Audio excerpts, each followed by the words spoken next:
Welcome to this episode of Ready, Steady, Green.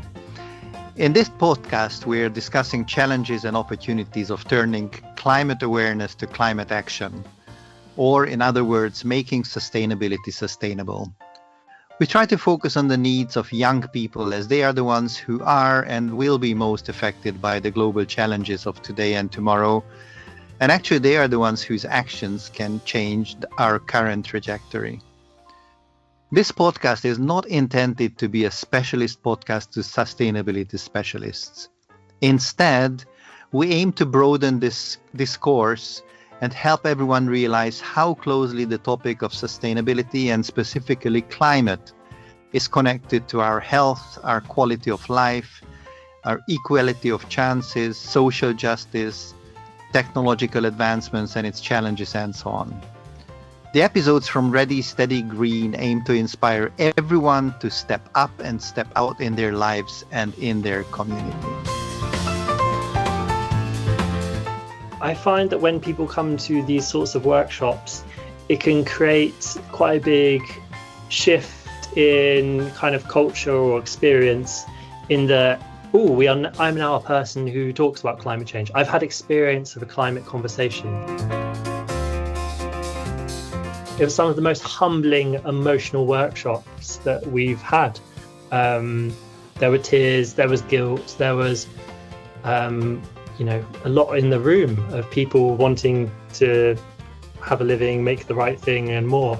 And I really appreciate that moment as one of definitely the highlights of what we've done in some ways. Our guest for today is Ash Goddard. Ash is an experienced workshop facilitator and climate educator.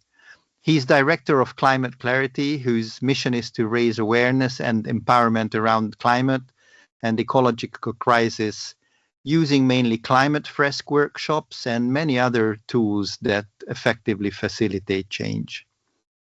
In fact, Ash has delivered workshops to over 2,000 people by now and has personally trained over 600 facilitators.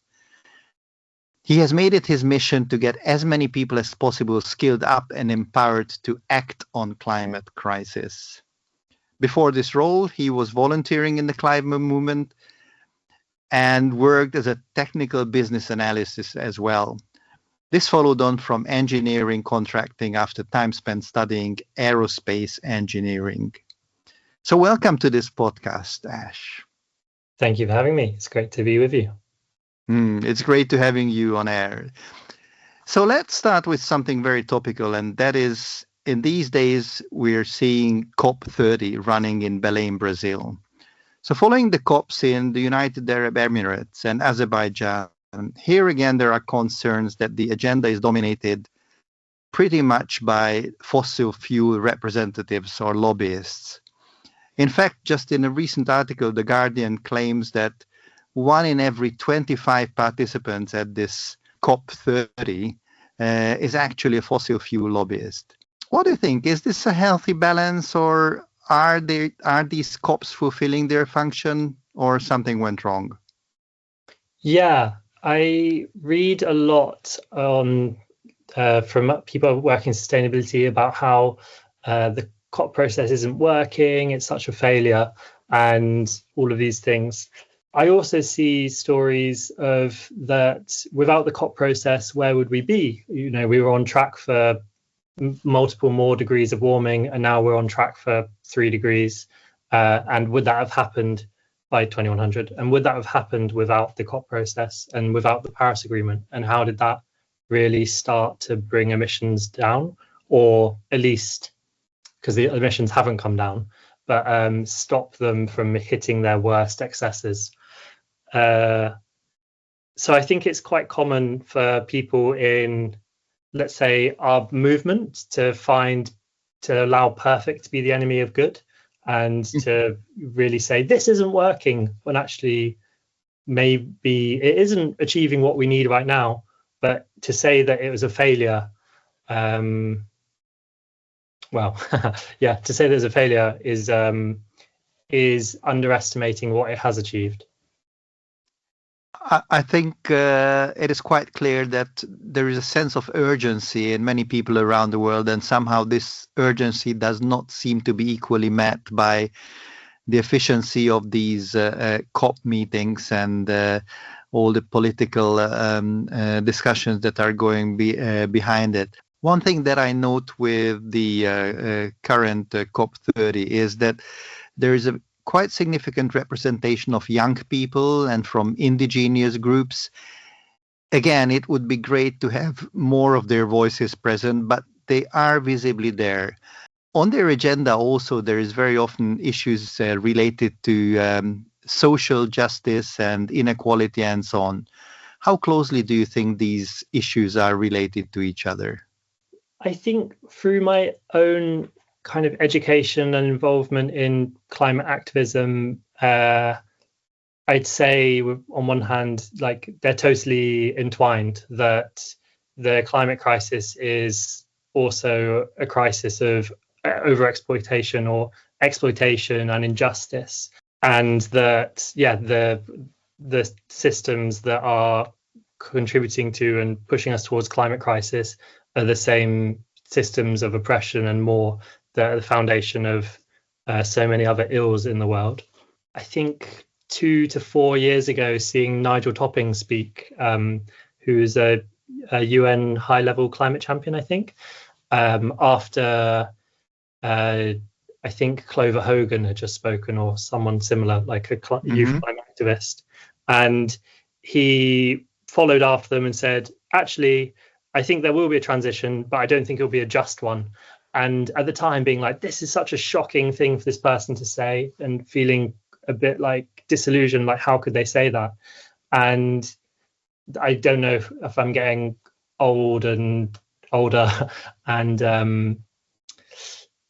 either more disillusioned or more desperate or less idealistic. But now I think, actually, bloody hell, maybe you can have a transition without justice. And do I still believe, there is no transition without a just transition? I think it is a very complex issue, how the two relate to each other, and whether environmental justice or climate justice and social justice can go hand in hand or not. This is pretty much actually represented in some recent research that I've come across, which says that in the first world countries, the public attitude on climate change significantly changed, and actually they are referring to a quite notable dip in the number of people who are concerned about climate change. This research just came out from Pew Research, and they claim that in the last 3 years, for example, in the Netherlands, the percentage of people considering climate change a major threat has dropped by 11 percentage points. In Italy, similarly, 11 percentage points. In the UK, 9 percentage points. And even in Germany, it is another 6 percentage points. And the interesting contrast is that at the same time, some of the middle-income countries like Brazil, India, Turkey, they have seen a very significant rise in how important people believe climate crisis is. It seems to indicate that some of the countries that are very badly hit by the climate crisis are also experiencing this in population's attitude in considering this issue. So speaking from our air-conditioned offices, more or less in the UK, would you say that in your experience that somehow climate change seemed to have waned or lost its importance on the personal and public agenda? Yeah, that's a great question. I think at the personal agenda, I think it, on the anecdotal level, it still seems to be something that people care about, and there's a widespread, yes, we are wanting to engage in this. But I think the issue with how high is it on people's list of concerns is that that doesn't correspond to how likely they are to do pro-environmental behaviours. Exactly. There's so much more to putting something into action beyond just how do we feel about it or how do we feel scared, etc. And I think for a long time there was a lot of belief in people on their own climate journey, like I was, of, oh, when something bad hits, then people will, wake up and the action will start. And that hasn't happened, even though lots of bad things have happened. And even in some places that are affected by large climate change enhanced events right now, we're seeing that actually in some cases, like in Spain with the recent floods, that is actually then being pounced on for more climate disinformation and more. So it's a funny one at the individual level, or the personal level. And then at the organizational one, my experience of working with clients is that it doesn't seem as high on people's priorities. And however, if the words artificial intelligence are dropped loosely at all, people will jump on them and try and get quite excited by comparison. It's not really a priority right now in that way. Let us stay for a moment. You said something very interesting regarding the individual behavior. So you noted that a lot of people feel it, but getting people to act is a different story. Why do you think there is a gap between the two? I think the gap between feeling worried about climate change and doing something comes down to that there's also systemic barriers to taking action. Equally, people sometimes have a general malaise and fear about climate. I think you could almost go ask anyone, is climate change, what do you think of climate change? How would you describe it? And they'd say big, scary, dangerous. And then if we were to dig into, okay, but how or why, they might tell us, oh, I'm not really sure, or, well, it's going to end the world, or something that, so there's not a clear kind of mechanism of how this threat plays out, but just a general overarching sense of dread. And I think almost anyone I speak to, and especially heartbreakingly when I speak to young people, they tell me kind of, it's terrible, we're doomed, etc. And a sense of that's quite overwhelming.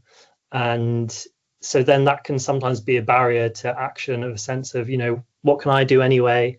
And maybe often people don't really know what would be effective to do as well. And we've become quite individualistic in our approaches to most things in society. And so sometimes climate action is then kind of seen as something that we can take on as an individual through consuming right or changing our life in a certain ways, when really it's how do we do those things as well as shifting the system and more. Thank you. This actually leads me to wonder whether training and workshop opportunities like Climate Fresk or some of the other workshops, in your experience, do these help people overcome these barriers, these psychological barriers, and get their concerns and turn them into action plans? Yeah. So I find that when people come to these sorts of workshops, it can create quite a big shift in kind of culture or experience, in that, I'm now a person who talks about climate change. I've had experience of a climate conversation. That person might be subconsciously thinking to themselves afterwards, and I've had a positive experience of working with others and talking about climate change.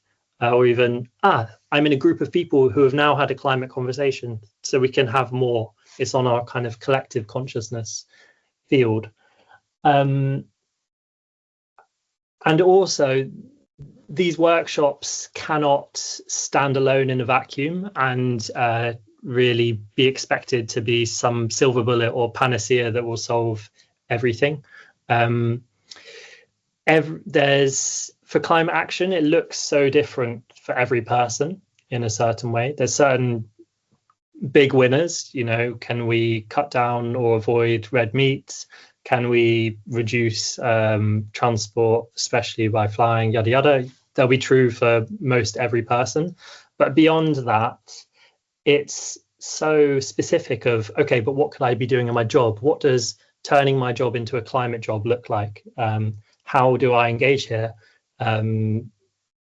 in my personal world and my network and my very specific place in society that's individual to me?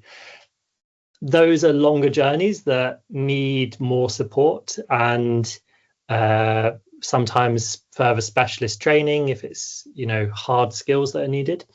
Whereas when we're working more on kind of the knowledge side, it can help people understand why this action is important and help people understand rules of thumb about directing themselves into more useful action.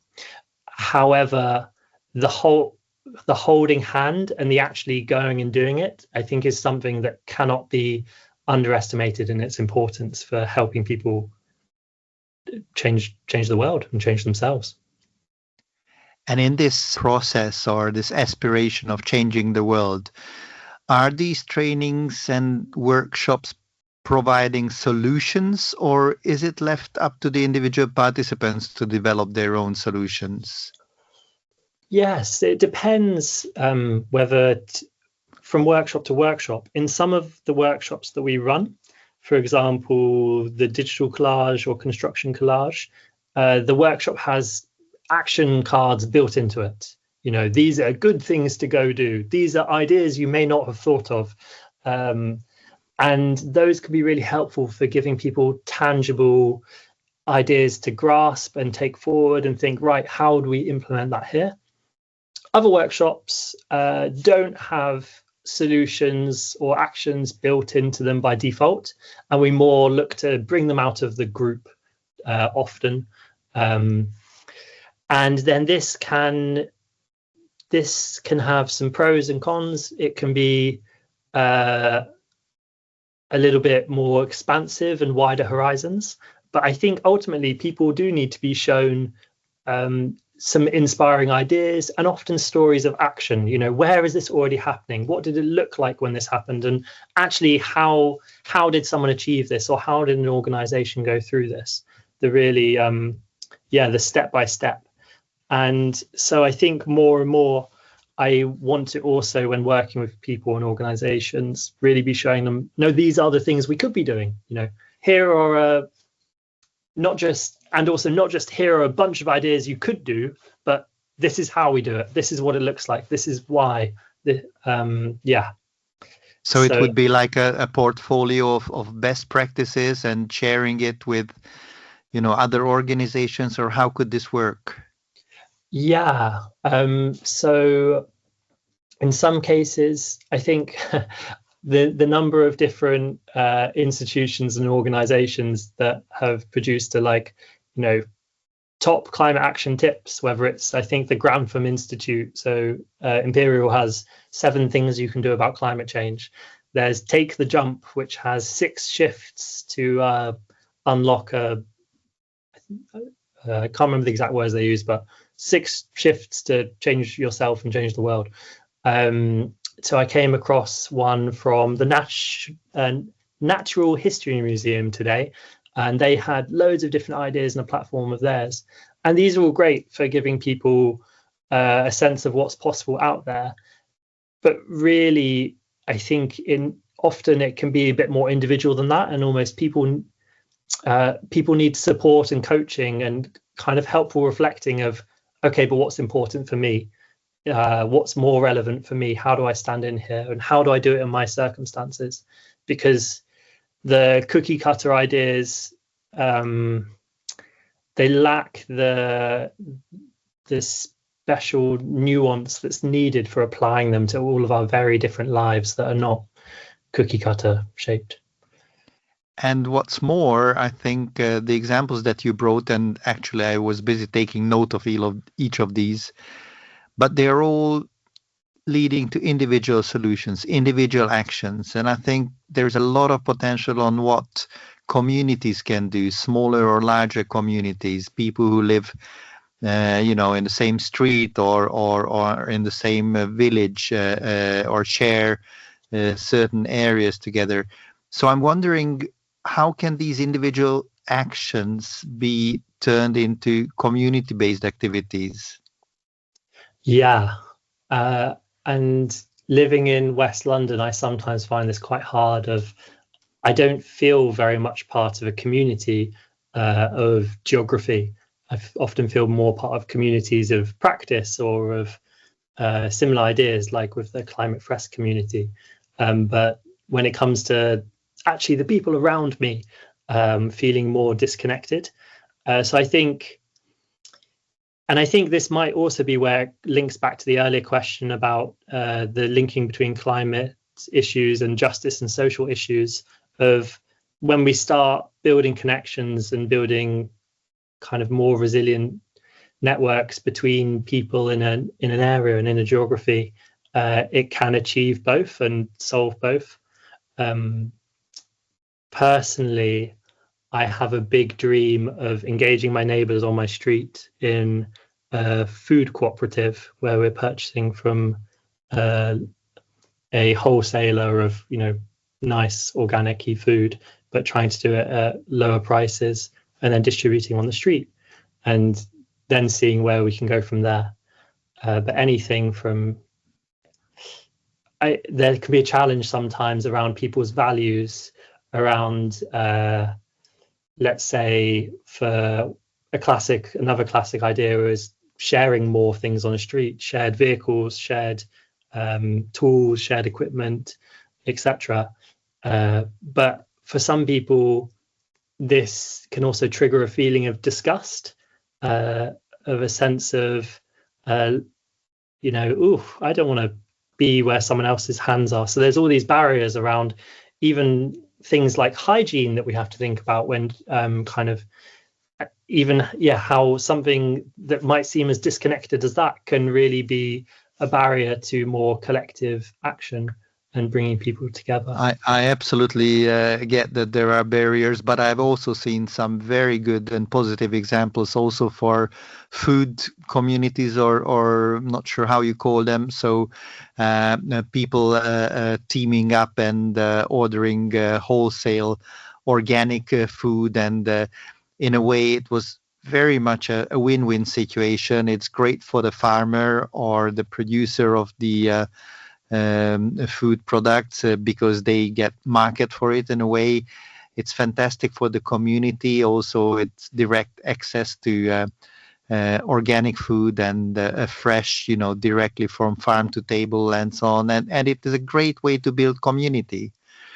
It was very interesting when you said about physical or geographical nearness, not necessarily meaning community, but how you might overcome some of these barriers through sharing or through identifying common interests is very notable. Let me ask a few things now. I understand that you are working quite a bit with companies, so running some of these workshops within organizations and companies. And I'm really curious to hear how these are set up and running there. Are these one-off activities, or are they actually part of a broader drive for a given organization to actually build climate awareness or sustainability awareness and do something about it? Or is it rather just a tick box exercise to have it on their whatever ESG report that we trained our people? Yeah, when I started out, some people asked me, "Oh, but aren't you worried that the workshops you're doing might just be a tick box exercise for someone?" And I said, well, if that's the only reason they're getting us in, but then we come in and we deliver a workshop that fires people up and lights fires under their bums and kind of makes them want to shift and do things, great, get me in for all the tick box exercises you can. And I think it can depend. I've definitely worked with people where there's been a sense of urgency around getting a workshop in to engage maybe, let's say, some suppliers and it seems oddly like something that might be out of a piece of ESG reporting, that have we engaged our suppliers? Then I know other organizations where they've got a group of environment champions and they've got a sustainability plan, and we are running the workshop for their champions and then training their champions how to deliver the workshop, and then they're going off to run it to all of their colleagues. And there's been investment from the organization to really thinking, no, how do we make this workshop as relevant as possible, and how do we link it to all of the amazing other stuff we're doing around climate change? And you're going, okay, well, I'm saying amazing. It's not just us. You're actually doing a lot already, and this is just one part of the puzzle. And that can be a bit what best practice can look like. And then other organizations that, they bring their head people together, whether it's the top 10 people like an Exco, or the top 200 or 300 people, and we're running a workshop for 300 senior leaders as part of their major offsite. And in those cases, I'm thinking, okay, these people, they've invested their time in this, and I know that time is very hard to capture. Is it as much as I want to see? Of course not. I'd love to see probably multiple weeks of them being engaged and learning about all of the planetary boundaries and learning from experts in their industry about, okay, what does best practice here look like? But to spend half a day. What is the sorry to interrupt. What is the feedback that you get, or if you can think of some examples, what you got from, top executives? It was, it was great and a nice to have, or do you feel it has an impact on their strategic thinking on a longer term? It can depend. Sometimes there's a level of resistance. No. Sometimes it can be that actually there's a bit of a veil up between us and the organization when working this level. Kind of, they might have a degree of secrecy, or a level of keeping information private and not wanting to disclose too many secrets, which can then mean that we don't understand quite exactly what's happened afterwards. And sometimes attribution can be a problem. If we say, okay, what exactly were the ideas that came out of this workshop? Because I'm not massively a believer that people will come up with their best work in that moment of kind of being shown the information for the first time. I think it's a longer ongoing process than that. But I remember recently when working with an executive committee, the top person during it said, actually, we're going to make circular economy the center of our business. We're going to say, look at how can we become more of a product as a service provider rather than, product as product provider. That's great. I mean, that's a very, very significant shift if you manage to achieve that. I guess it's not simply from one single workshop that you had with the management, but it is a fantastic achievement. And this somewhat maybe preempts my next question, but it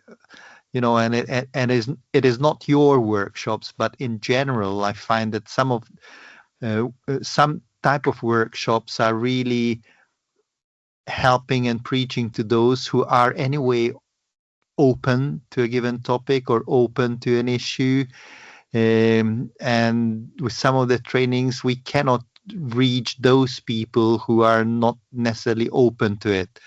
Sometimes my concern is, but it might be a superficial impression, but sometimes I feel that workshops of this type are very useful tools for those who are anyway interested in the topic and aware and sensitive, and realize that we are on a really dangerous journey if we look at the planet in total. But with these workshops, we might not be able to reach those people where there would be the real need for a mentality and perception change. What do you think? Is this a valid concern of mine, or I'm mistaken? I think it's a totally valid concern that there's people that won't be met with these workshops, and it isn't the right messaging for them. I think for those that it does meet and reach well, I always think of it as, if there's a complaint of we're preaching to the choir, I think it's we're helping the choir sing louder. These are the people that are already on board, but maybe they're lacking some understanding or knowledge, and it helps them build and reconfirm their commitment to this type of action. And I like this a lot. This is an excellent example, how to amplify the voice of those who are there already but may not have the confidence or the channels or the means to actually reach out to other people. Yeah, that's a great one. Yeah, and it can be as well that maybe they also need to hear something that kind of re-inspires them or re-triggers them, like hearing and understanding the progress that we have made. Or they might have a general flimsy sense of dread, but actually we're helping them understand how these mechanisms really work, so they can see, oh, okay, this is what I can do to adapt and to keep my community better prepared. And then it can also, I hope, then allow them to ripple out and talk and be the messenger who can deliver the message to the person that I'm not going to reach in a workshop. So there's always that thought of, who is it that this person will be able to speak to that would never listen to me? The person that's in front of me, who can they go on and work with? Yeah. It's great if in these trainings, in these climate awareness trainings and workshops, you can also identify people who can become then facilitators themselves or ambassadors of the cause, or snowball effect can be incredible, because we are able, or you are able, to reach out to a significantly or exponentially larger number of people, and that can have a massive impact. I would like for a moment to ask a very different thing, or just the opposite. Have you ever come across a situation where you felt that actually you are invited to an organization where you would be nothing else but a veil to their activities, in a way part of their greenwashing drive? Has it ever come across?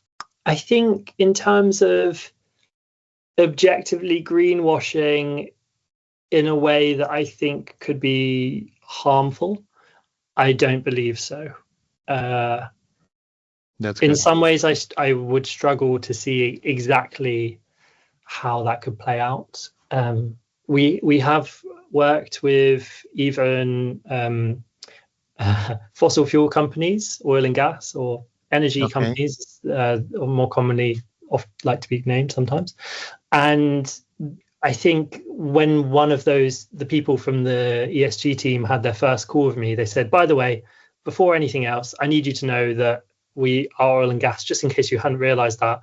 Would you be willing to work with us? I said, yes. And they said, okay, because some other people before in another climate education organization, they weren't willing to work with us because of that. And I said, they weren't willing to work with you to teach you about climate action and the importance of facing the climate crisis.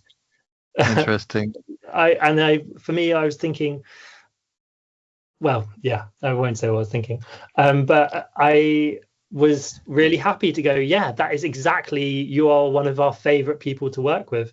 And that piece with the people who, of course, we had to travel up to Aberdeen for it. It was some of the most humbling, emotional workshops that we've had. There were tears, there was guilt, there was, a lot in the room of people wanting to have a living, make the right thing, and more. And I really appreciate that moment as one of definitely the highlights of what we've done in some ways. I can very well imagine this situation. In fact, when I used to run my communications consultancy, and we were invited to some discussions and pitches involving some of these companies, and I will not go into all the industries where we had difficulties. It's a matter of choice at the end, and your moral compass and your actual business philosophy is a very important guiding light in situations like this.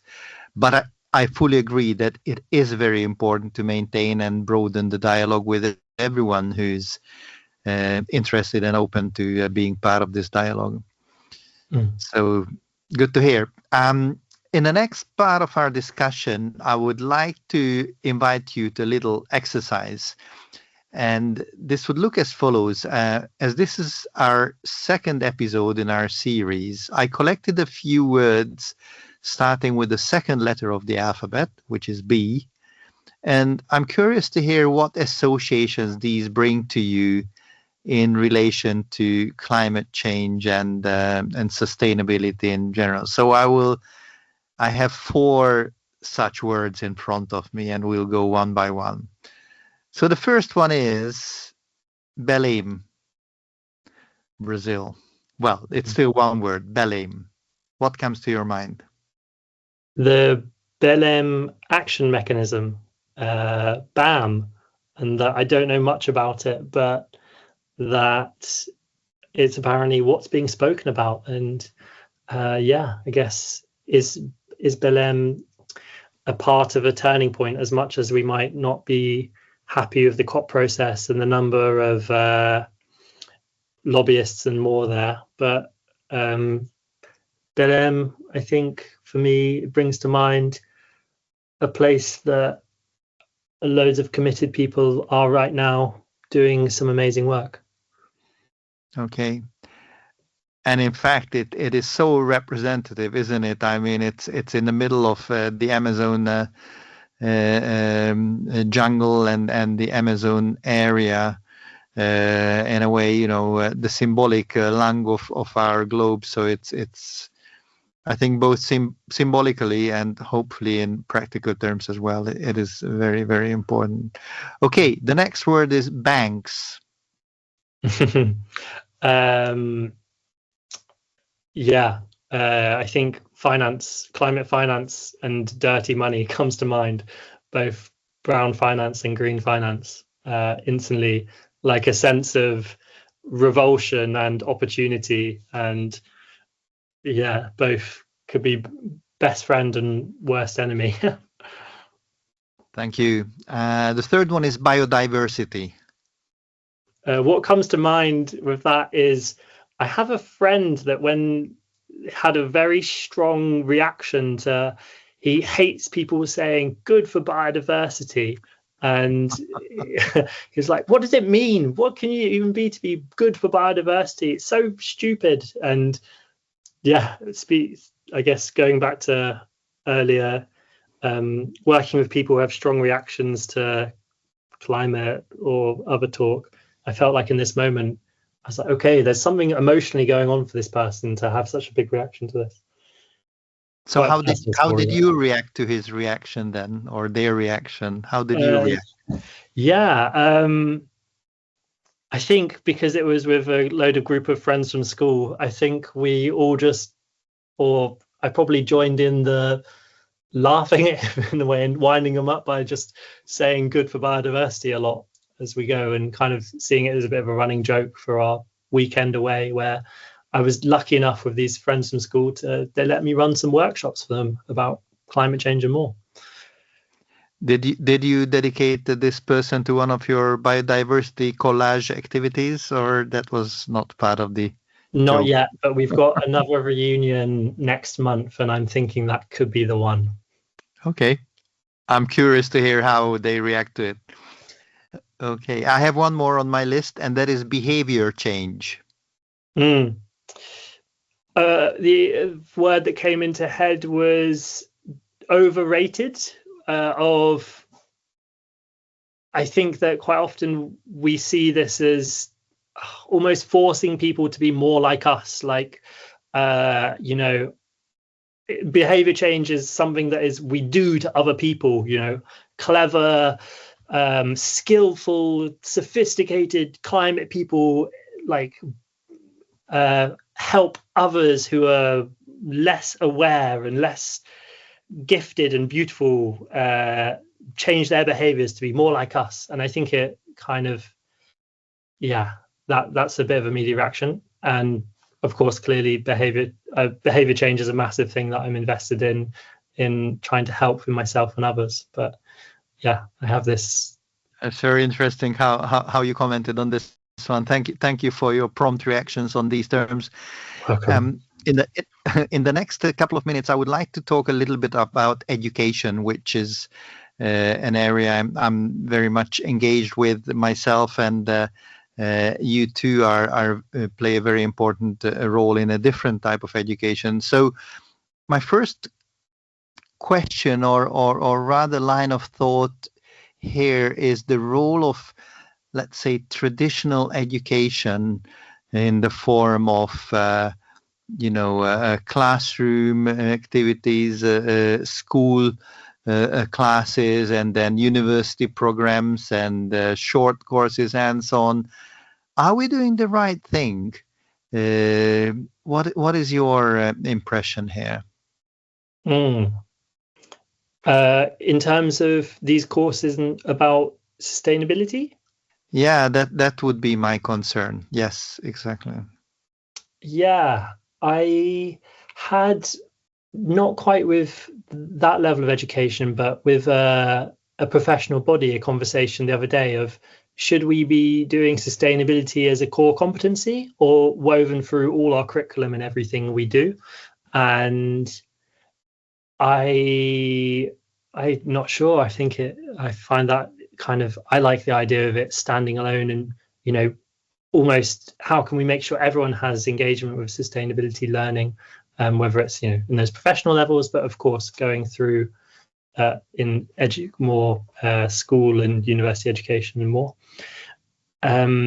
It's interesting when you say that it is whether it should be core competencies, because in fact this ties beautifully with the discussion we have here at the university, whether what we call the green skills or sustainability skills, in what form should they be embedded into our programs, because there are different ways how one can go about this. So either there can be specialist programs and modules and courses which focus on sustainability. That is one possible approach. And then there is another one which looks at these key skills and says that these are needed for everyone who wants to continue working and using their degree or their certificate to the best in the best possible way. And they claim that these green skills or sustainability skills must be present in everything that we teach. And when we continued this discussion and we looked at the green skills, some of them are just I would say the normal essential human and soft skills, as they call them, that one needs for their lives and their workplaces. So things like, effective communication or analytical thinking or resilience and risk management abilities. I would say that by now these are all embedded into teaching. So maybe we are banging open doors, but still the discussion is there whether we are doing it to the fullest extent possible. What do you think? I think there's a great organization called Axa Climate School, and my good friend there, Chelly, he described what we are going through now as a bit like, in terms of skills, we could think of it like the kind of digital transformation or digital revolution of what happened in, I don't know, between the 90s and the noughties. Might have my timing slightly off there, but where, not everyone is going to be a computer programmer, but probably most people are going to have to learn how to use emails, use a mouse, type, etc. So seeing it as different levels of engagement of everyone is going to need some training and some understanding about sustainability and more. That's, the equivalent to how do we use a computer or how do we use a phone? How do we send an email? And then some people will need more, a bit, extra training, the tens of hours or more, and then some people will be totally changing their lives to have a core a role that's all about it and everything else, in which case it could be a full suite of skills focused entirely on that and lots of time invested. And I think, in addition to what you said, I think it is so important that these skill sets and people with these different skill sets, then they are in a situation where they need to collaborate with each other and the different perspectives are shared. Because this, in a way, if this is arranged in, let's say, a classroom setting, this in a way represents what is happening in the real life as such. In a workplace setting, let's say in the boardroom of a company or a meeting of any organization, where there are people with different backgrounds, and if they all need to come to a solution which they all agree on, they must exercise a shared set of skills in terms of collaborating with each other, analytical skills, understanding what are long-term sustainable solutions, and so on. So education, in my view, does have a role here, but somehow not necessarily finding it very easily. Everyone agrees, just to refer to your point, everyone agrees that AI must be in the curriculum, and everyone must study how to create prompts, how to critically use what AI is delivering, analyze it, and so on and so on. But I'm not sure we are at that stage yet when everyone agrees to your friend whom you mentioned that we are in a similar situation, or we would be in a similar situation with the green skills at this moment. All right, so I have one more set of questions eventually turning towards the end of our discussion, and it is a little bit looking into the future. So let's imagine a situation where we are not any longer tied by our everyday concerns, and we can do a little bit of daydreaming. So in an ideal world, or in this daydreaming situation, what should people be doing, in your view, if they want to act on climate change? Thank you for the opportunity to dream into an ideal world. I think in some ways, for people to act on climate change, there's often this case, in some ways, seek more leisure time that isn't consumptive in some form, but is spending more time with others. I think always seeing how to minimize our costs, because it seems expenditure is linked with more consumption and more emissions and more. So whatever we can do to minimize our expenditure and the things that we consume is helpful and good. And then rather than it being kind of a rebound effect or a leakage of then, if we save money on something, we spend it on something extra or some excess. I think there's always the thing of, okay, how could we just go and I suppose degrow our lifestyles a bit and think, right, really what makes us happy, and kind of invest into those things. And then a question, maybe I need to work a little bit less as well. Otherwise I'll have too much spare money, and that will lead to temptation to spend it. In terms of action, what could we do? Maybe it's a bit more tangibly. I think going and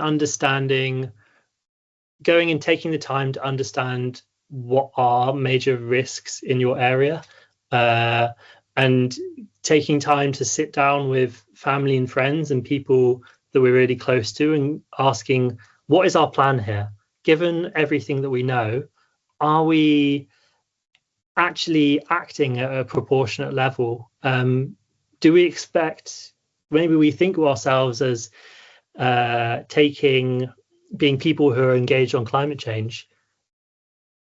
Does what we're doing actually really fit the bill of this? I think in some ways, with a lot of the recent news about things like the potential collapse of the Atlantic Meridional Overturning current, the AMOC, the thing that keeps the UK warm, and with some projections of oh, actually, the UK may find itself in a situation with sea ice down to Liverpool in the winter months, next kind of extreme colds in the winter, and a lot of drying out. You go, okay, what would a proportionate response to that look like? What are the levels of discontinuity would we have to deal with? So I think in some ways, I just visually imagine this for a moment, and it's pretty shocking. It is pretty shocking, and it is not that far-fetched, is it? No, and it's confusing as well, as because of course we think about global warming, but we live in a very specific patch. So around kind of the North Atlantic, there's some climate weirding that can make it go very cold all of a sudden. So Iceland has recently had a national security meeting about what would happen in this AMOC collapse situation. And there's lots of interesting people to listen to around the security side and this for the implications on the UK as well. But in terms of what can people go do, what would I love to see? I'd love to see probably more bringing more, spreading more financial power around, challenging misinformation, nationalization, and bringing together of critical key assets that will need to be protected and services that will need to be maintained. And what can people do is I would love to see more people getting involved in politics and learning facilitation as well. There's going to be a lot of decision making to do in the future. So anything that people can do now to help themselves work better with others and work through conflicts and tensions and disagreement, I think will be valuable in any situation, much like you spoke about with the the green skills in the curriculum of earlier, of being things like critical thinking. It could be also conflict management is a key skill. Actually, and I wanted to ask, in working with young people in various occasions, do you find many of them having those skills for facilitating complex situations, or are they interested and open in learning these skills? I think they're not given the opportunity enough, speaking from my very poorly informed position, but I believe, I would have a suspicion that they're not given the opportunity enough. And that through my own personal journey of feeling of disempowerment to the level of self-actualization that's been brought out of me in gaining those skills, I think that a lot of people don't have them, and a lot of people would benefit a lot from having them. I see. All right. The next question, the second last question actually, is the same. Still we are dreaming, still we are thinking of the ideal world. What should businesses be doing in this situation in order to act on climate change? I think in this ideal world, they'd be questioning what are we serving? What's the need we're bringing to the world? Are we necessary? Can we take our capital and can we take our skills and change it to what the world needs right now? And avoid inducing demand through advertising and marketing of things that actually people don't inherently want. Apart from that, also checking their exposure to climate risk, engaging in more pre-competitive behaviours, thinking how do we work together with others to build more solutions that can reduce risks in our supply chains, or can share costs of investment in decarbonising and share best practice and more. So a lot of pre-competitive behaviour I'd love to see. Well, you're calling for more collaboration, are you? Yes, I am. That's great. And last but not least, let's have a few minutes for governments. In an ideal world, what would they need to do to act on climate change? Yes, well, as part of the businesses in this ideal world, also just saying, please regulate us more. I think governments, there is an opportunity for decision makers to be taking more time on this and briefing themselves better. A week in 2 days, on the 27th of November, there's the National Emergency Briefing in London that's aimed at high-level decision makers, MPs and more. About 90 minutes of briefing from 8 experts, one of them on climate security, I think it was an ex-colonel, and covering topics across energy, economics, food systems, climate tipping points and more. So I'd say they should probably all attend that.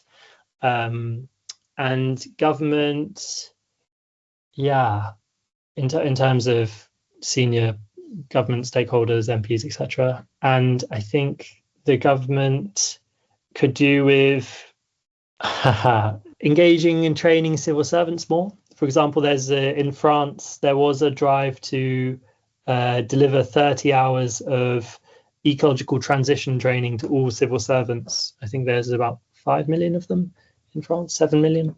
And they got through the first 25,000 senior civil servants. But I think with the recent changes in France, it stuck and paused a bit. But they did a brilliant job there to start with. And that's a great initiative. I was not aware of this. I hope it just, it continues and it doesn't end up where there are so many other initiatives have ended up when there is another priority and somehow the climate agenda is not that, on the top of the list any longer.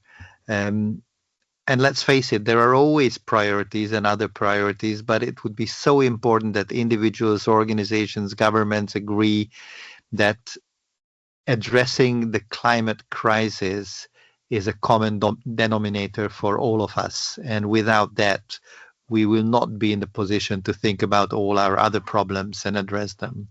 Yeah, and I think with that kind of it's about how do governments, rather than acting on citizens, how do they engage and build more public participation? How do they make sure that we are informed and understand the severity and the priorities, and also give opportunities for groups to kind of to step forward and lead the way themselves, I think. Excellent. And this ties beautifully back to one of the first thoughts we had around communities, not only indigenous communities, but people who live in similar physical areas or who are tied by their work or professional or private interests. So that is a beautiful ending to our discussion here.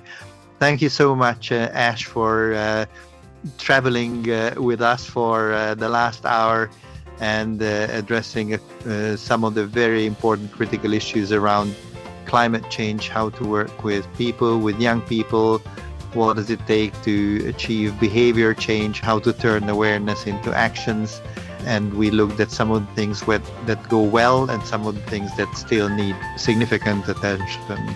So thank you very much and wish you the best of luck with all the next endeavors in training, facilitating, and working with people in various setups in making them not only aware about climate change, but ready to act and bring them to action.